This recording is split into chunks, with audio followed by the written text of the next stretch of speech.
Just get back. Get back. You want me gone? They just think there's going to be another explosion. Frank? There might be another plane coming.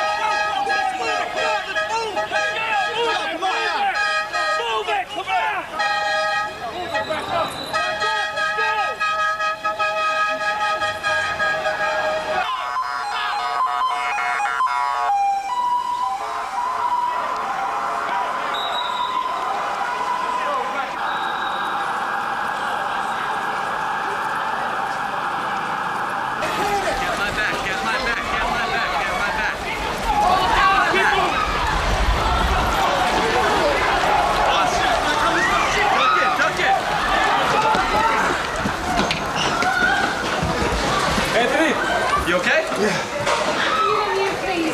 Oh my God. Oh my God. Watch out, watch out. I got it. What I'm saying is true.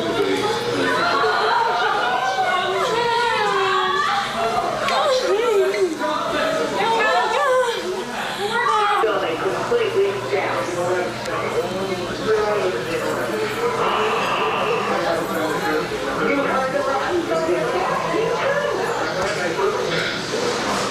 A situation that started bad just gets worse and worse and worse. The World Trade Center.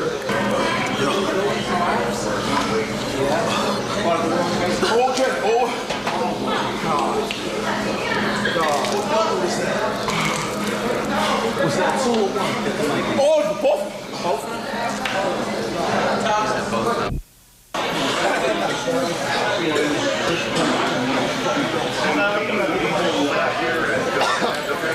Mister, you got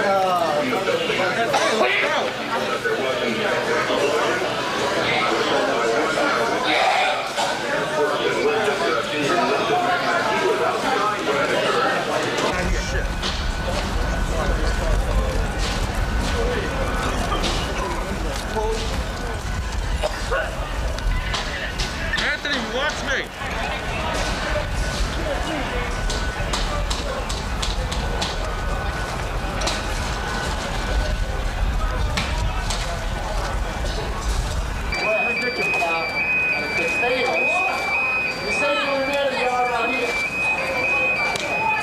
I thought it was the third plane though. No, the whole top came off. The whole top came off. And then the smoke, all of a sudden I seen the smoke follow. I was like, I was standing next to the lieutenant, and I couldn't. All of a sudden, I couldn't see him. We were under the truck. The top came off. American Death Israel.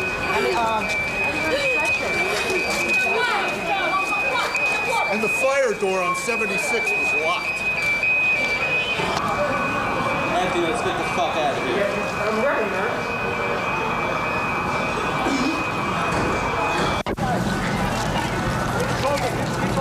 Jason, this is yours. Look at this shit, man. Can you believe this shit? No. You got a cell phone. Oh, God.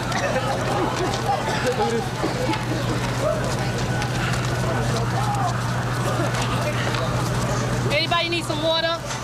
I expect an 8x10 glossy. I know,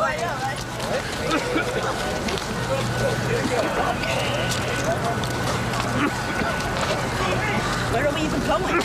We got to get you to the medical station so you can get your eyes cleaned out and I can go back.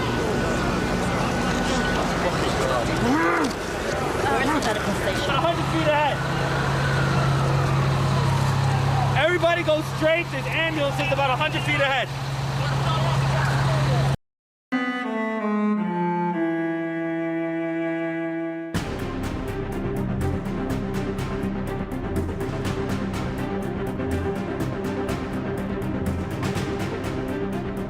September 2001, 18 tahun lalu menara kembar World Trade Center WTC di New York, Amerika Serikat ambruk setelah ditabrak dua pesawat. Di hari kelabu itu, tepatnya pukul 8:46 pagi, sebuah pesawat Boeing 767 dari maskapai American Airlines dibajak oleh 5 anggota Al-Qaeda. Mereka kemudian menabrakkan pesawat ke menara utara WTC. Kemudian pada pukul 9:03, pesawat Boeing 767 dari maskapai United Airlines menabrak menara selatan WTC. Setengah jam kemudian, sekitar pukul 9:30, Presiden Amerika Serikat saat itu George Walker Bush Jr. mengatakan kejadian tersebut sebagai serangan teroris. Presiden Bush memerintahkan investigasi untuk menemukan pihak yang bertanggung jawab atas serangan tersebut. Namun tak lama setelahnya, tepatnya pada pukul 9:37, pesawat Boeing 757 dari maskapai American Airlines menabrak gedung Departemen Pertahanan Amerika Serikat, Pentagon. Federal Aviation Administration atau FAA Amerika Serikat pun segera memerintahkan pembatalan untuk semua penerbangan komersial. 56 menit berlalu setelah ditabrak, menara selatan pun ambruk. Padahal saat itu ratusan pemadam kebakaran masuk ke menara untuk melakukan evakuasi. Dan ternyata masih ada satu pesawat lagi yang dibajak teroris, yaitu pesawat Boeing 757 dari United Airlines. Namun karena awak pesawat dan penumpang melawan, pembajak yang berencana terbang ke Washington terpaksa menjatuhkan pesawat di Pennsylvania. Sementara itu tepat 1 jam dan 42 menit setelah ditabrak, menara utara WTC akhirnya tumbang. Badai debu pun melanda wilayah Manhattan. Rentetan aksi teror itu menyebabkan 2.763 orang meninggal di menara kembar WTC. Di Pentagon, 189 orang meninggal, termasuk 64 orang yang berada di pesawat yang menabrak Pentagon. Sedangkan di lokasi pesawat jatuh di Pennsylvania, 44 orang meninggal dunia.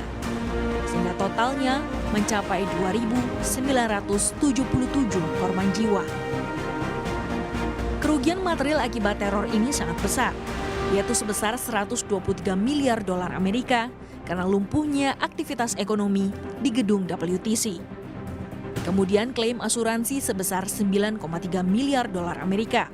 Selain itu, pemerintah Amerika Serikat memberikan bantuan sebesar 15 miliar dolar Amerika untuk maskapai yang pesawat ini dibajak, yaitu United Airlines dan American Airlines. Hancurnya gedung WTC turut menghancurkan sejumlah karya seni penting dan mahal yang berada di dalamnya, seperti patung karya Alexander Calder dan lukisan karya Pablo Picasso. Tak tanggung-tanggung, nilainya ditaksir mencapai 100 miliar dolar Amerika. Serangan teror 11 September 2001 adalah serangan teror paling mematikan di sejarah Amerika Serikat dalam 200 tahun terakhir. Pasca serangan teror 11 September, Presiden Bush menyatakan perang terhadap teror dengan menginvasi Afghanistan untuk mencari Osama bin Laden, sang pemimpin Al-Qaeda, serta Irak untuk mencari senjata pemusnah massal. Sejak 2003, pemerintah Inggris telah memiliki strategi kontra-teror yang komprehensif untuk menangkal ancaman terhadap negara dan kepentingan Inggris di seluruh dunia dari terorisme internasional. Strategi tersebut dikenal sebagai CONTEST atau Counter Terrorism Strategy. Tujuan strategi ini adalah mengurangi risiko keamanan Inggris dan kepentingan nasionalnya di seluruh dunia dari terorisme internasional, sehingga masyarakat dapat hidup bebas dan percaya diri yang diatur dalam 4 alur kerja, yaitu yang pertama, ada pursue atau mengejar, tujuannya untuk menghentikan serangan teroris. Lalu yang kedua ada prevent atau mencegah, tujuannya untuk menghentikan upaya orang untuk menjadi teroris atau mendukung kelompok ekstremis. Yang ketiga ada protect atau melindungi, memperkuat perlindungan melawan serangan teroris. Yang keempat ada prepare atau menyiapkan, apabila serangan terjadi, memitigasi dampaknya. Strategi CONTEST, prevent, pursue, protect, and prepare dirasa pas untuk menghadapi ancaman teror dan kemungkinan berkembangnya radikalisasi di home ground, mengingat sudah banyak warga Inggris yang terpapar radikalisme, terlibat aksi teror, dan menjadi foreign terrorist fighter baik di Irak, Syria, Afghanistan, dan Pakistan. Pendekatan community policing juga dilakukan oleh pemerintah Inggris sebagai upaya preemptif menangkal radikalisasi sekaligus sebagai integrasi sosial antara Muslim Inggris dan warga lainnya. Terorisme sebagai bagian dari kejahatan lintas negara menjadi perhatian negara maju dan berkembang dengan menerapkan kebijakan nasional yang sesuai dengan tingkat ancaman teror yang dihadapi, baik menggunakan pendekatan soft approach di bidang pencegahan, deradikalisasi, kontraradikalisasi, dan pendekatan hard approach dengan strategi penindakan dan penegakan hukum. Tindak pidana terorisme menjadi undang-undang yang menyebutkan bahwa perbuatan yang menggunakan kekerasan atau ancaman kekerasan yang menimbulkan suasana teror atau rasa takut secara meluas yang dapat menimbulkan korban yang bersifat massal dan atau menimbulkan kerusakan. Pasca kejadian 9/11, kebijakan kontra terorisme Inggris menjadi lebih komprehensif dari sebelumnya, bersifat preemptif dan korsif serta melibatkan masyarakat. Serangan teroris yang terjadi pada 7 Juli 2005 menjadi sebuah serangan yang sangat mengejutkan bagi Inggris, terutama kota London. Terutama karena serangan tersebut dibawa oleh 4 orang pengebom yang dianggap datang dari komunitas baik di London. Hal tersebut menjadi semakin mengejutkan karena saat itu fokus kegiatan kontra terorisme Inggris sedang condong pada pendekatan outward looking, sehingga kejadian pengeboman tersebut menunjukkan bahwa celah pertahanan terhadap teroris justru terjadi di lingkungan domestik negara Inggris itu sendiri.